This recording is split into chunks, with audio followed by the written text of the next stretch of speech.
বাংলাদেশে immovable property অর্থাৎ স্থাবর সম্পত্তি কিনতে হলে রেজিস্ট্রেশন অ্যাক্ট অনুযায়ী বাংলাদেশে যে ভূমি সংক্রান্ত যে রেজিস্ট্রেশন অ্যাক্ট আছে সে অনুযায়ী যথাযথ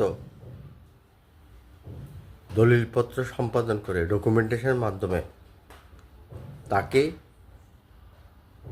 সমস্ত সরকারি ফিস যেগুলো আছে, ট্যাক্স যা আছে, উৎসে আয়কর সব দিয়ে তাকে রেজিস্ট্রেশন নিতে হবে। পরবর্তীতে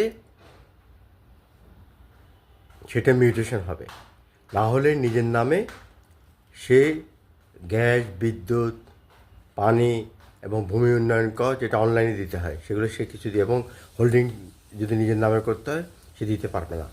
সো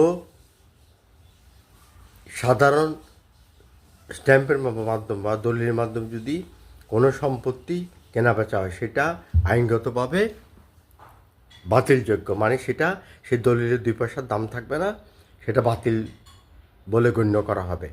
সো এইভাবে যারা টাকা নিছে তারা 400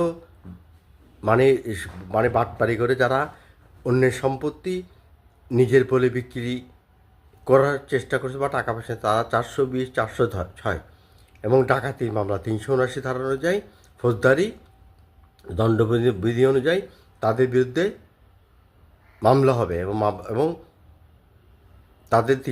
তাদের কোর্টে সেই মামলার নথিপত্র পর্যালোচনা করে শুনানির মাধ্যমে রায় প্রদান করবেন বিজ্ঞ আদালত।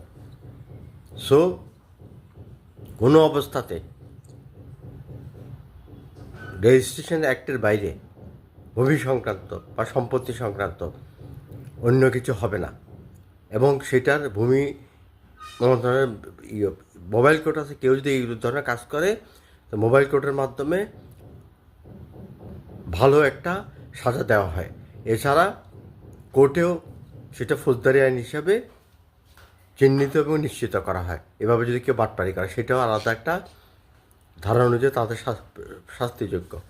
সো এই ধরনের কর্মকাণ্ড থেকে সবাই বিরত থাকবেন, আর এই সমস্ত বাটপারে পাল্লায় আপনারা কেউ পড়বেন না। Thank you.